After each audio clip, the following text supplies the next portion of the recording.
So the next fight is Khabib's brother or cousin or one of the two. I never know, and you guys in the chat might know, but I never know if like Usman Nurmagomedov is his brother, Abu Bakr Nurmagomedov is his brother, or is his cousin, or like, man, I don't really know. But I think Usman is his brother, like actual blood brother, and I think Abu Bakr is too. I think they're all actually brothers.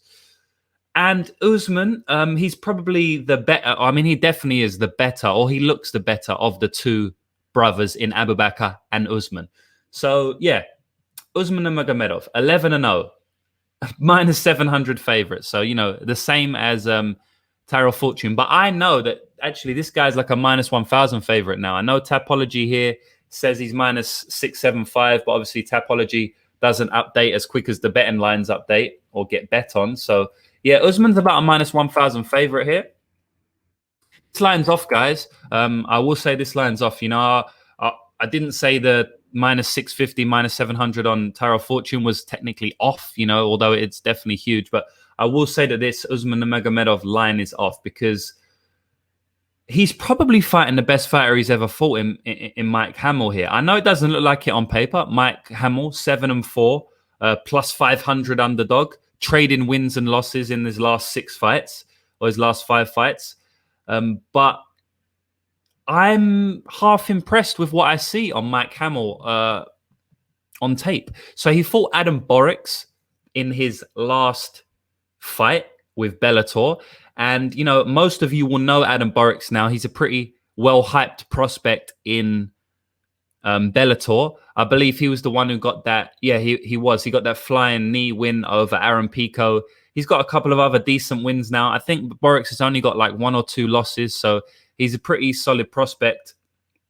And look, Mike Hamel put it on him, and he only lost a split decision.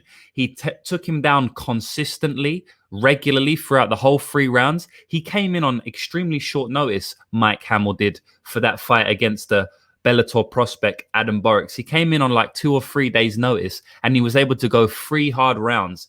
And the reason is because he's a wrestler. You know, they've got that grinding cardio, that grinding pressure. They can go for 3 rounds. You know, Mike Hamel probably could have gone 5 rounds that day. You can see he's a wrestler. You know, he's got his singlet on here. And yeah, look, he's a decent fighter, man. He will take the fight to the ground. And even on the feet, he's not terrible. You know, he was getting caught with some shots by Adam Borix, of course, but he was able to keep it on the floor for a lot of the fight. And even when he was on the feet, it wasn't completely outclassed. Now, Adam Borix is a solid striker. I mentioned he got that flying knee knockout over Aaron Pico, and you know he's shown off his striking he's an out-and-out striker, Adam Borix. Basically, he's shown off his striking in Bellator a hell of a lot, and I'm impressed with his striking. So Mike Hamel, you know, he didn't get completely blown out on the feet by him, although he was a clear level below, or a couple of levels below the striking. But you know, I've seen Mike Hamel do quite a lot of.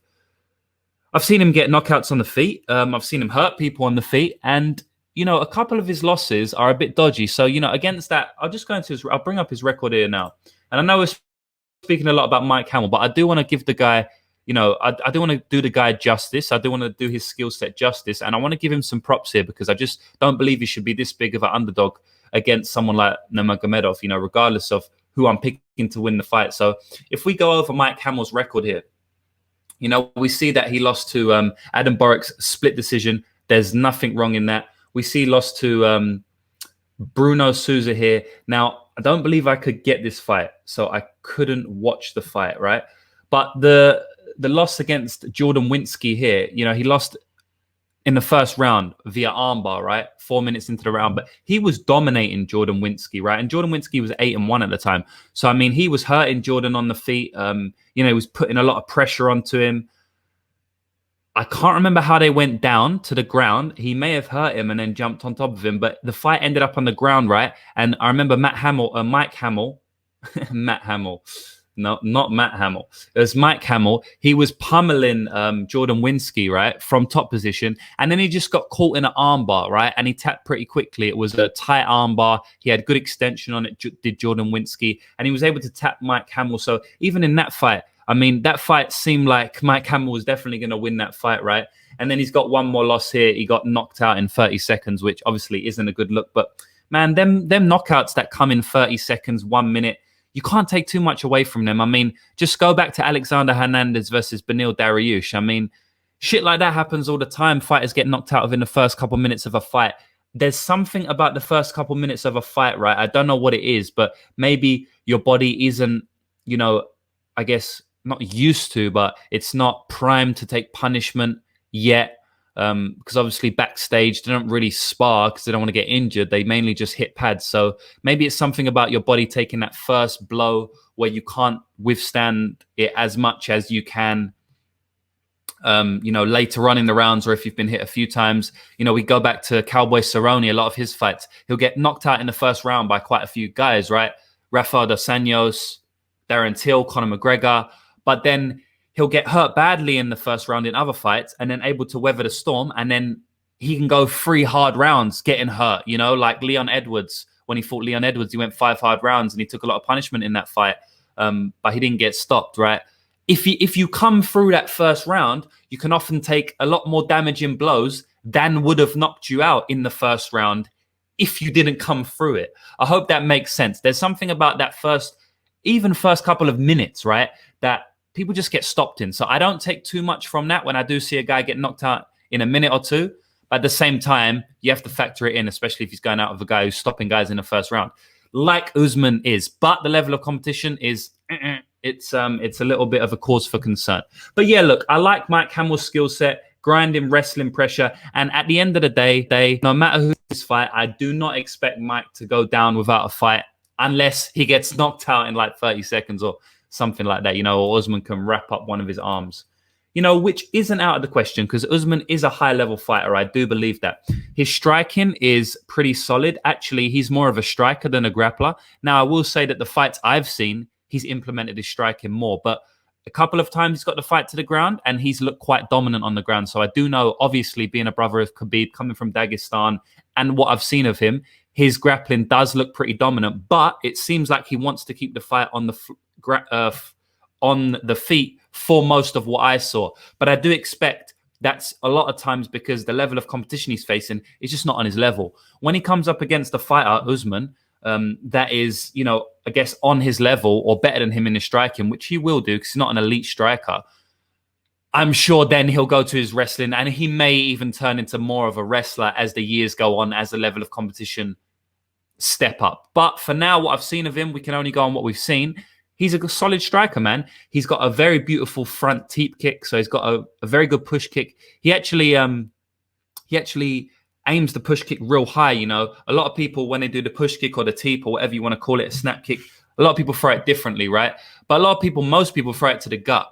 He will throw it to the gut, but I've seen him multiple times throw it up here to like the collarbone, the chest area, which is dangerous. It's a fucking dangerous movement, right? Because a lot of times, you know, if it's up there, it's liable to hit you in the face anyway. I mean, it's high. And then also, it can be real damaging to get hit in this part of the body. People don't really do it in MMA. I mean, but I do know someone called Chris who trained at one of the gyms I trained at back in the UK.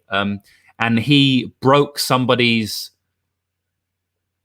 What's the chest bone called? This is pretty embarrassing. I'm forgetting what the chest bone is called. This big bone here. Damn. And anyway, he broke someone's chest. God, man, I sound so stupid. What is the chest bone? Not the collarbone. Come on, guys, hit me up in the chat. Don't keep me looking so stupid like this. God. The sternum. God damn, man. Yeah.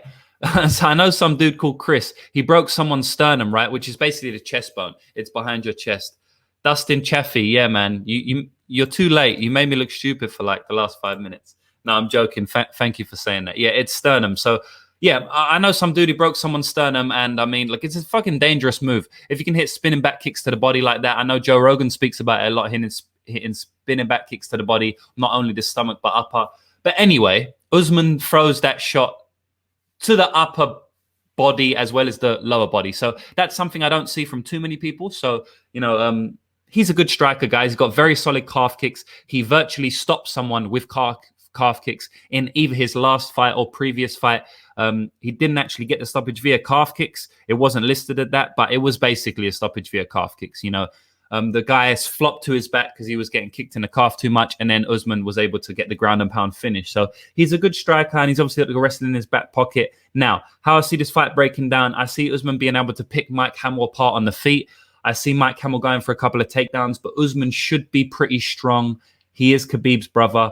And I will say something that he's the bigger guy here. So Mike Hamel has fought most of his career, if I'm not mistaken, at featherweight, 145 pounds. Usman Nurmagomedov is a career 155 pounder. He's a bigger guy. He's a big 155 pounder. He's a tall dude. He's tall, long, rangy. He's going to be able to pick Mike Hamel apart on the feet. When Mike Hamel does go for the takedowns, Mike Hamel may get one or two. I don't think he's going to be able to do much there. I cannot sleep on the wrestling of the Dagestani Usman, Khabib's brother, Nurmagomedov, right? That's what we should just call him, Usman, Khabib's brother, Nurmagomedov.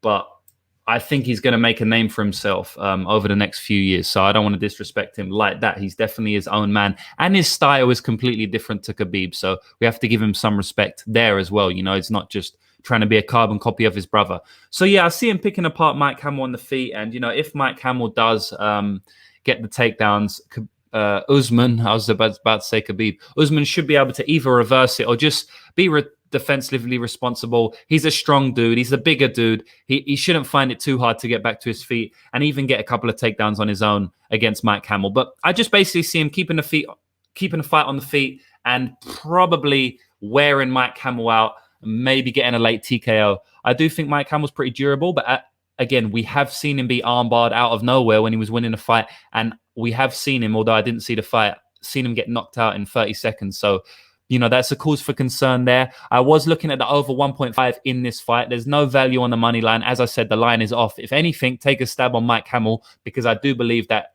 this is probably Usman's toughest test, and he's a minus 1100 favorite. I just don't agree with it. So if you want to take a stab on Mike Hamel, go for it. I'm not going to take a stab on it. I think Usman's going to win the fight. Fairly confident Usman's going to win the fight, so I don't want to take a stab on it. But yeah, if you do want to take a stab on it, nothing wrong with that. I was looking at the over 1.5 in this fight. It's like minus 125. I think you can get it evens for some places. I'm not sure if it's been bet up since the last time I saw it yesterday. But yeah, I was looking at the over 1.5. But, oh man, because I think Mike's tough, right? So I do think he can last. I think this fight could go to decision. I think Usman's been to decision like once, but his level of competition is not on a level, man.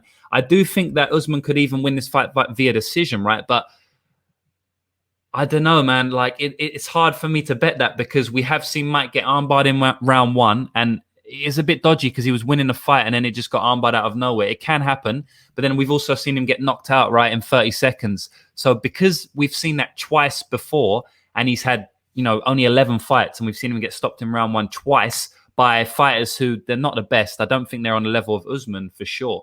So it's just keeping me off the over 1.5. You know, if they give me some plus money for it, maybe I would jump on. But, you know, at favorite odds, minus 125, I don't know if I want to sweat that 1.5. You know, it could look like a good bet. It could go 3 rounds with, you know, because Usman, I will say, he's kind of a technical striker, and I will get off this fight in a minute, but Usman is a cerebral striker. Is like what I like to call a cerebral fighter, right? Someone who takes his time.